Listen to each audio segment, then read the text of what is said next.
มียังเก็บข่อยก็สิเก็บขี้ดินซอยเจ้ามันนี่เด้อเข้าใจบ่เออ เนี่ยเล็กก็นอนอยู่เล็กเรียกเล็กเนี่ยแค่กินเรียกกันกินเล็กก็นอนอยู่ อ๋อทงนี้นี่ครับ ตรงนี้ มือบ่ได้มันไงแท้ คือค่ะ บ่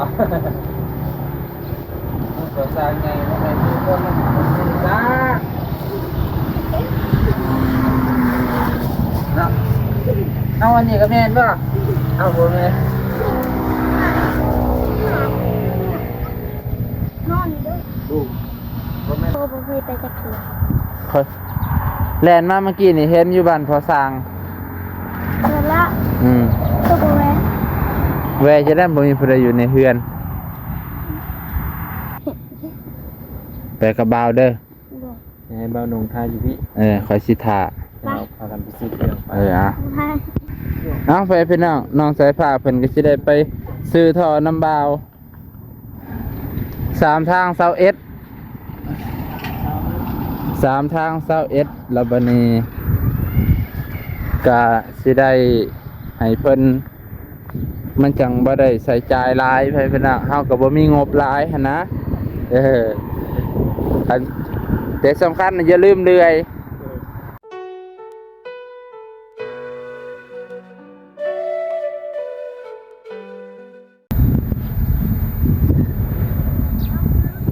สบายดีพ่อแม่พี่น้องลูกป่าเบิ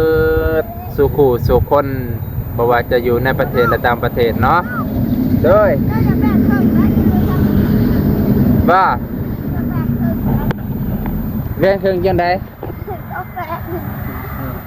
โทรศัพท์ไผ เลือกไอ้ที่เก็บตัวแปะ ตกอยู่ไสน่ะ ตกเลย อืม อีเปียเลย ป้าตัวสบายดีล่ะสบายดีตอนเช้าน้องสายฟ้ามื้อนี้มาหาน้องสายฟ้าป้าบ่น้องแล่นมาแต่เช้าน้องสายฟ้าว่าบ่ไกลคือมาไวแท้คือว่าไกลแบบกันหน่อยสบายดีเด้อสบายดีบ่สุขุสุคนมื้อนี้สิมาว่าสิมาเก็บขี้เนี่ยซอยน้องสายฟ้าพี่น้องแต่ว่าน้องเพิ่นว่าเก็บแล้วบ่าวน้องก็ นั่งอยู่ได้กินเนี่ยอันนี้น่ะ เนาะก็สิดีแล้วบ่าว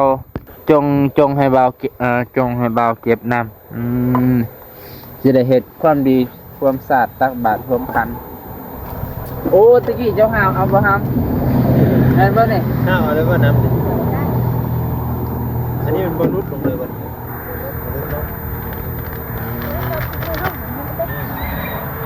สิแล้วไปพี่น้องลูกบ่มีพ่อบ่มีแม่เนาะบ่ล่ะเบิ่งเด้ๆเอาตัวนั้นนี่เอาพอต่อเอา ต้องต่อตัวนี้เนาะ ตัวนี้ก็บ่ได้ ได้สิเห็น มันต้องน้อยกว่าตัวนี้เอามันคือได้โอ้แสดงว่าตัวนี้มันอันนี้เลยเป็นว่ามันตั้งว่าหักคาเลยตัวนี้เนาะมันมีวิธีเอาตัวใหญ่กว่าเนาะ จะต้องชื่อเธอหน่อยนะ ต้องตัดตัวนี้ผิดเนาะ แล้วบอกเขามีนะ มีเลยว่ามีเจ้าเล่มก็มีตัวนี้ตัดก็บ่ได้แสดงว่าผิดพลาดนะครับเอา นี่เขาจะเห็นอีกว่า ก็จริงๆนะบ่าวคิดว่าทอตัวนี้ก็ใหญ่ลืมเบิ่งในวิดีโอว่าตัวนี้มันน้อย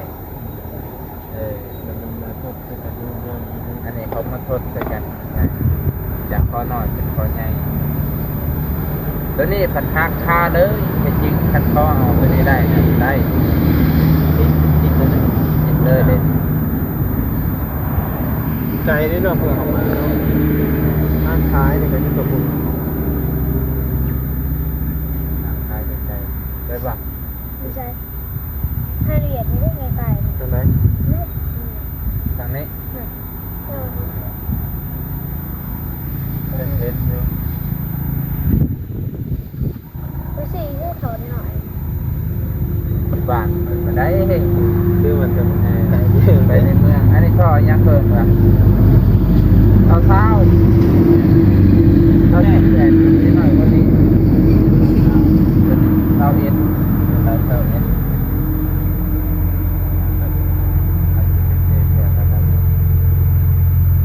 พอดีเลยแต่ว่าเราต้องตัดตัวนี้สื่อสามทางแบบนี้มาสุดใจยังจับเป็นจังที่ มันทางน้อยเลยเนาะเอาได้วันนี้เอาเลยจะเลย มันสั้นห้าสี่เรื่องเลยนะสี่ตัวนี้สี่ตัวนี้ตัดตัวนี้โอ้ยสิได้ใส่หน้าบ่เป็นยังไง อันไว้ก่อนกาวสิ เออ จะได้พากันจมกาวเลยเหมากาวเลย ใช้เลื่อยจ้ะนะเอาเลื่อยมาดูเดี๋ยวไอ้อ่า แต่มันดูได้แกตบตัวนี้ลงได้เนาะตัวนี้ลงเลยจะจบเลยได้ ตัดตัวนี้เลยตัดตัวนี้หน่อยนึง มาหาน้องสายฟ้าเลยพี่น้องเลยเนาะถ้าบ้านนงที่ได้พากันพิจารณาตอนนี้ในด้านตัวท่อในด้านก่อนมาฮอดแล้วก็ดูกันเลยได้คือ โอเคหาบังเหนื่อยก่อน ตัดให้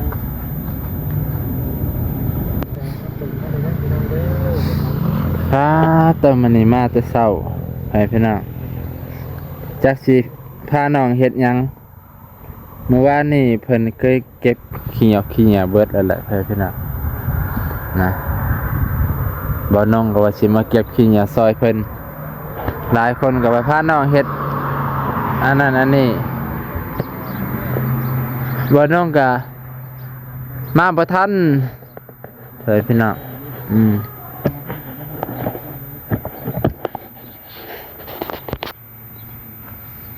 เห็นปะเห็นทราบ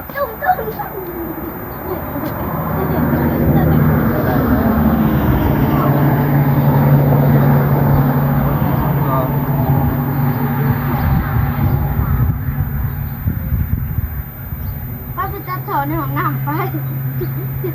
ข้างล่างห้องน้ำ ได้ปะมันมีเดือย เว้ย โอ้แสดงว่าลืมมองเก็บเนาะ หน่อยมันเสียเหลือแต่ เลาะเบิ้งสันหามเจอมันหลอดเรือจา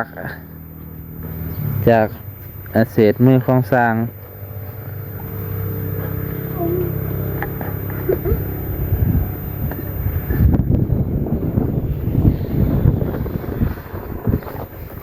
ต้องเลยตัดถอน ใช่ หาเลยไปตัดในห้องน้ำก็ได้ข้างล่างเท่านั้น เออ น้องน้อง หาเลยบ่เห็น เลื่อยน้อยคนมาครับบ่เห็นซ้ำหาอันใดเนาะบัดนี้ ผู้เฮาก็ซื้อแต่กาวแต่กาวก็พ่อมา นี่แหละเคินนะก็สิซ้ำเผาแหน่เนาะน้องสายฟ้าบ่โทษเพิ่นนะ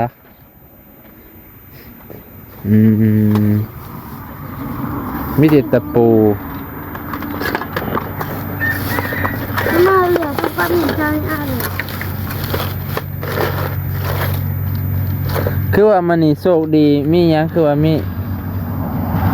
ฮะ เนี่ย เจ้าคือว่ามันนี่มีข่าวดีเพิ่นน่ะ มาพอดีรุ่นใหญ่แห้งที่สุดในโลกเลย เห็นบ่น้ำผู้ใด เป็นใจ โอ้มีข่าวใหญ่นำ iPhone ใช้แสดงว่าบ่าวน้องสิได้พอ iPhone ใช้เลยซั่นเนาะเป็นครั้งแรกคือกันเด้อซั่น แล้วมาช่วยเติบได้หมด บ่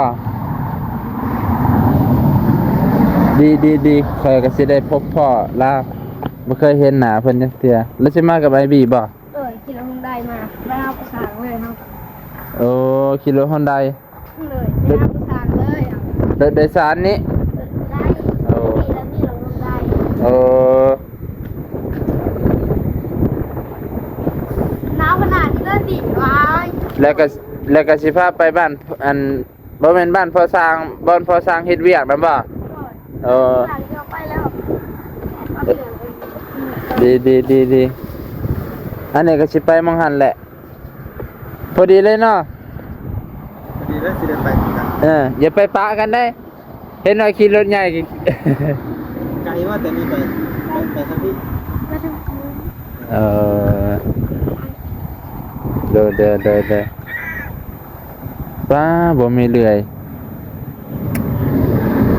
นี่เหนื่อยก็ได้นางหลินชื่อเหมือนคือเก่า เนาะเอ้ย มันนางหลินคือเก่า แต่เรามีเฟซเพิ่นให้ไปเนาะ อ่า ซื้อมาให้หลวงพ่อ คือเก่าแล้วบัดไอพอนไซมากก็เจ้าว่าสิไปเลยไปจักมาหาน้องแป๊บเดียว นี่นะครับ มาเซอร์ไพรส์ซื่อๆแล้วก็ไปเลย ไปเราก็อยู่น้ำเราก็ไปทำไมพี่ อืม เพิ่มเติมเราได้คลิปเดี๋ยวเราคิดไปได้ โอ้ คลิปเดี๋ยวเราไหลลง ไม่แน่คอย เราก็ลงไหลได้ เอ่อ ตามคลิปเราไหลลง ไปให้ได้จัก2คลิปเนาะคือเขาอันอ้ายมามื้อน่ะหันได้ต้อง3คลิปพุ่น ตามคลิปแล้วสิ คันแบตบ่เบิดก่อนน่ะหลายคลิปอยู่นี่มีแนวเฮ็ดแหละ แยกแต่แบตเมิดก่อน นี่น่าเห็นยังวันนี้ เก็บขี้เหงื่อ คือพี่เยทาเนาะ เห็นอยู่เห็นขี้เหงื่อให้เก็บอยู่ซัมซาอันเบาบี้กับเบาพรไซมาคือว่าอันแฟนน้องพรไซงามเนาะเจ้าจนเขิน น้องผลไซนี่คือเพื่อนน้องผลไซ น้องพรไซกะสายบุญแท้นี่แหละ แถว ซีโน่ เซโน แล้วเพื่อนน้องออกมาหาน้อง แมนเจ้าฮาก็เห็นครั้งแรกบ่สายฟ้าบ่าวก็ฮาก็เห็นครั้งแรกงามเนาะงามสำกับดาราไปขนาดสูง เพื่อนอะไรเรา กดเทียนให้น้องครับ แบบว่าหอบไปเที่ยวเรามา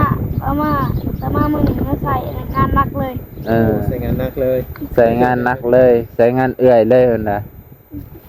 ใครบอกให้บ่มาเนาะมามื้อแรกใส่งานเอื่อยเลยเพิ่นน่ะป้าตัวสิพาน้องสายฟ้าเก็บอันนี้แล้วสั่นรถทีมนี่แปลงแล้วบ่จัดทงยางเท่านี้สายฟ้ามั้ยพี่ใครสิใส่งานเจ้าได้บัดนี้แวบแล้วโอเคไปพี่น้องบ่มีหยังเก็บกว่าก็สิเก็บกินซอยเจ้ามันนี่เด้อเข้าใจบ่ นี่เล็กก็นอนอยู่เล็กเรียกเล็กไม่ใช่กินเรียกนะกินวัดก็นอนอยู่ อ๋อทงนี้นี่ครับ ผมไม่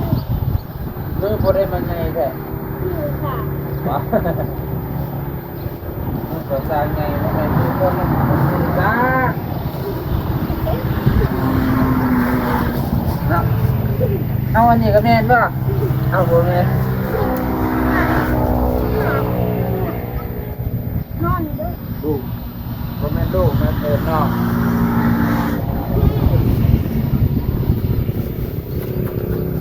เดี๋ยวจะเคยเห็นหนุ่มแอลจะมาเหมือนผมกัน ผู้ใด เลือดสองตน มันเป็นหมู่กันบ่ พูด นี่ยอมครับ อ้าวขี้เหร่อ้าว อันนี้ได้กี่เงี้ยใช่ป่ะ ว่า เศร้าดินหน้ามัน ตุ้มปากเลย ตอนแรกจะทิ้งเลย อันนี้ก็ทิ้งเลยวัน ดูเขาไปซื้อไม่ขนมน่ะ เอ้า เดี๋ยวมาซื้อขนม เสื้อขนมมื้อนั้นเพิ่นอันนั้นเด้แกออกมาเพิ่นมีแบ่ง50ไปว่าห้านนี่แสดงว่าห้านเนียนเพิ่นให้เฉพาะข้อย เนี่ยเป็นจัดโปร เพิ่นจัดโปร ค่าไม่ ลูกค้าใหม่เพิ่นน่ะบ้าซื้อเจ้า ไม่ได้ลายแล้วป้าไปที คอยสิเก็บซอยเด้อใส่เด็กน้อยมันสิว่าบ่ได้ใส่ บ้านเรา มาทางนี้มาทางนี้ ตัดเล็บตัดไม่ได้เลย นี่มันหู จะตัดแล้ว เกิดเรื่องทางทาง ใช่เบิ้งข่อยตัดพุ่น ที่พี่แม่ต้องจับตัวแล้วมีได้โทรเขียน เก็บทำเก็บบาวก็สิเก็บซอย โอ้บ่าวน้อง ฮะ อันเห็นหมองเพิ่นได้นี่สงสัยสิเพิ่นน้องเพิ่นพาไปใส่หมองไว้ เอาแล้วนี่จะได้กินปลาบ่ได้มัน ใส่ป่าอยู่บ่นี่ มีบ้าตัวน้อง ฮะ ไม่ใช่เรื่องนะ ไป โอ้เห็นคักเลย โอ้ยเสียดายเด็กน้อยลงน้ำบ่ได้แล้วมันบ่ได้ถ่ายเจ้ายืนเสียอยู่เทิงได้บ่ เขาลงไหนได้ ได้บ่ได้อยู่แต่ว่ามันลงคลิปบ่ได้นี่แล้ว เป็นยัง มันสิติดแดงเด้ บุติดแดงคือของไอ้ปลาไทยนะ เดี๋ยวบ่ติดบ่บัดตอนนั้นน่ะเจ้าขึ้นต้นมะขามมันเด้คือติดซั่น อันนั้นมันสูงอันนี้ เอ มัน อ ต่ จักแล้วอันนี้มันเป็นน้ำนี่ซั่น ำน้ำตื้นๆนึงได้เพียงแอวเท่านี้แหละ โอ้ข่อยก็ย่านคือตอนนั้นไอพอนไซติดแดง คือวันนี้กับติดเท่านั้นไอ้บีกับติด อืม ไอ้บีถ่ายยังบ่ทันลงอยู่ไอ้บีจ้ะ ถ่ายไปเอาปลานี่ เพราะไอ้บีลงบ่ได้มันติดแดง บ่โอ้ของเรายังติดแดงบ่เด้นี่โอ้ เย็ดมากบ่ได้ติดโดนได้ เราไปถ่ายอิหยังมา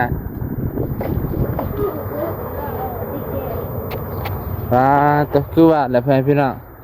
น้องผู้ชายอยู่ผู้เดียวมันบ่มีผู้ใดคุมก็ธรรมดา เจ้าหน้าที่ไปโรงเรียน เนาะฮะ เจ้าหน้าที่ไปโรงเรียน อันแล้วคือสิไปปลากันแหละ เขาเป็นเขาเข้าเรียน เออโรงเรียนไกลบ่โรงเรียนบ้านนี่ ใกล้ๆนะ ซื้อหำ ขี่รถถีบไป รถรถตีนแตกนะ โอ้ก็แก้วอะไรนี่ แก้วกระยาง บ่ได้ได้เอาไว้ มันสิแตกบ่เฮ้ยเอาไปขายอีกพุ่นนะตลาดเนาะ กันแยกอยู่แล้ว แสดงว่าน้องหารายได้เสริม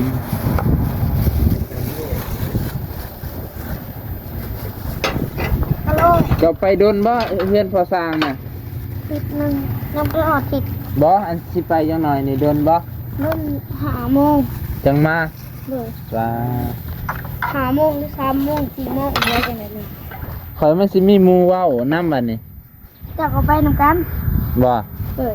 อื ขี่ ม รถตามหลังไป ไปมาคนเลย ขี่รถตามหลังน้องไปพุ่นน่ะเจ้าสิแล่นเอาบ่เออบ่ แล้วไปบ่ได้มันไกล ไปไกลลิฉันน่ะคือสิไกลบ้านยังก็เอาไปเท เฮาก็บ่เคยไปจักเทื่อ ค่อยแล่นมาเมื่อกี้นี่เห็นอยู่บ้านพอสร้าง เทื่อละ อืม ตัวบ่แวะ แวจะได้บ่มีผู้ใดอยู่ในเฮือน เพราะว่าอันที่จะว่าหลังหนึ่งบ่ได้มุงหลังหนึ่งมุงแม่นบ่ แล้วก็ล้างมือก่อนแล้ว อีกหลังหนึ่งก่อแล้ว ที่มีต้นไม้ต้นหนา บ้านโศกไส้แม่นบ่บ้านโศกไส้บ่บ่ฮู้กันเนาะมันสิมีหน้าได้น่ะล่างลุมเงื่อนล่างสิมีหน้าอยู่ โอ้ เรียกปลาจนกบ เด้อ น้ำไฟฟ้านี่ไปติดกันตลอดเขาสร้าง ไปไล่เถื่อแล้วก็เถื่อ หลายเทื่อแล้ว เด็กเขาไปแต่ละมื้อทุกมื้อ โอ้อันนั้นบ่สั่นที่ล้างมือก่อนน่ะเสียจังได้บัดนี้ครับปรึกษากันเนาะอันน้องสายฟ้าเสียจังได้ต่อบังเด้อเลยสิเอาแบบตัวน้อยเลยเนาะ เขาต้องไปตัดถอดด้วยกันมาหาได้สิได้ ต่อตัวละทองน้ ว่าห้องน้ำทางหลังมันน้อยแหละมันน้อยเด้ครับทางหลังมันน้อยกว่าทางหลังน่ะตัวนี้มันสิล้มซ้ำนี่ ตัวทางล่างนี่ตัวนี้ถือ มันต้องมีข้อต่อ นี่ แมน พอ ยัง ดีหาหน่อยโพดนี่ ที่เขาเฮ็ดไว้จังซี่นั่นคอยคิดว่านะหนึ่ง เนี่ยทอเขา ยันทอรุดลงเลยมันรุดลงเลย เขาก็เลยใส่แบบนี้เพราะว่านี่เป็นเด็กน้อยเด้ยัน คือจังซี่เลยนี่ถ้ามันรุดลงกับปุ๊ดลงเลย เขาบ่มีข้อต่อหันรุด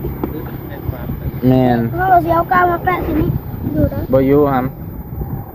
กาวเด่นบอยู่บ่แม่ นั่ น นแหละบางเครื่องเขามีถ้าทำมีท่อน้อยมาจังเนาะ อืม ท่อน้อยแหละครับเพิ่มลงไปอีกจังหน่อย ทอน้อยตัวนี้ก็ต้องน้อยลงอีกบาท ไปซื้อใหม่ ชื่อตัวได้จะว่าเอ้า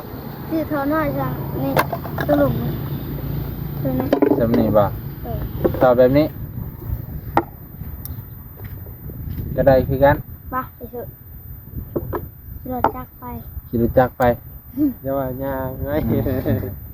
หา ออ ไว้ กกำลังกาย ผู้ได้สิอยู่เฮือนเฮาอยู่กัน3คน ล็อก ล็อก อัด3ไปเลย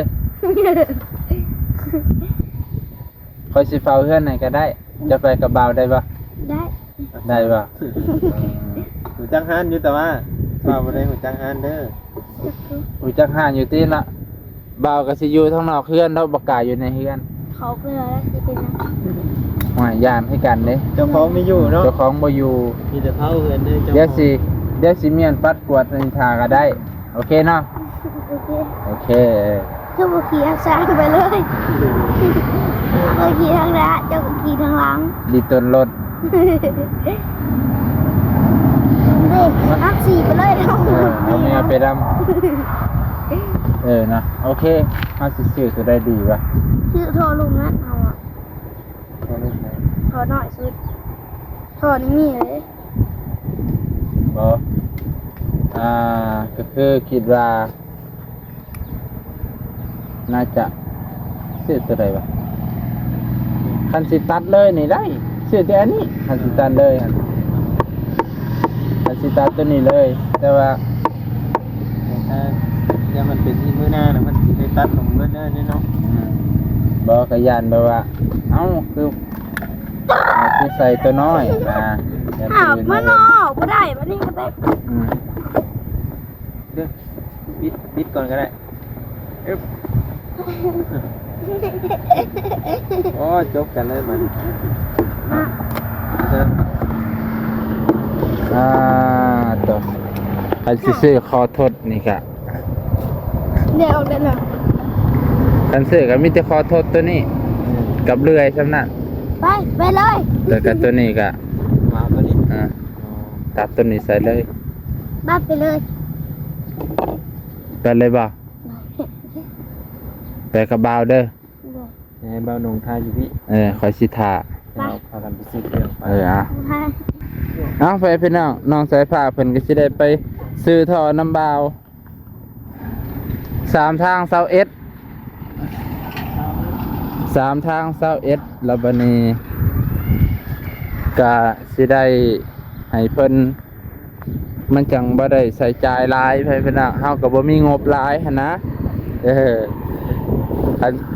แต่สำคัญน่ะอย่าลืมเลื่อย นั่งก่อนเด้อ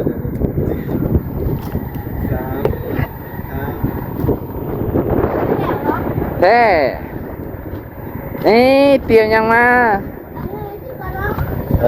าเงินซื้อขนมแม่นเลยใบหนึ่งปิดประตูไหมครับปิดประตูบ้านบ่ปิดป่ะเดี๋ยวไอ้สิเฝ้าให้เด้อ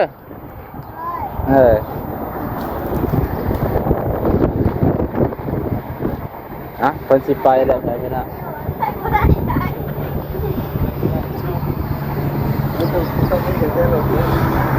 ก็ต้นมะขามเหรอ เต็มรถเลย ไปก็ได้ กระเจนน้ำไผ่ ก็เจ๊ เดี๋ยวพี่น้องเพิ่นสิไปซื้อเครื่องว่าโทรศัพท์หงายท้องปังลาง ใช้เงินน่ะสิไปซื้อหยังว้าซื้อขนมคือหมานแท้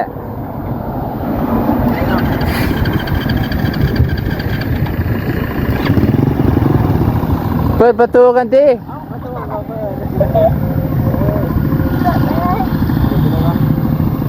บุไปเลยป่ะน้องเพิ่นอยากครับเพิ่นน่ะแนมกล้องแน่ เดี๋ยวกล้อง จะโย่ โอ้ยตกใจว่ะ เกือบโดดแลน แล้วน้องสายฟ้าน้องเกียบ เอาโชคดีนะเผยไปน่ะน้องไปซื้ออันนั้น3 ทางแล้ว21บ่น้องก็สิได้มาอันนี้เผยไปน่ะมาเมียนหมองนี่ก่อนเผยไปน่ะมาเมียนให้น้องเพิ่นก่อนดิตนน้องเพิ่นอยู่ผู้เดียวบ่มีผู้ใดบอกบ่มีผู้ใดอันนี้บ่มีผู้ใดพาเฮ็ดไว้พี่น้องแม่มีผู้ใดบอกมีไผพาเฮ็ดดิตนเพิ่นเพราะว่าปะเดี๋ยวว่าน้องสิขออนุญาตคลิปตอนต่อไปให้พี่น้องตอนนี้จบสำนี้ก่อนขอบใจขอบพระคุณหลายๆเด้อพี่น้องลุงป่าเบิดสุขุสุคน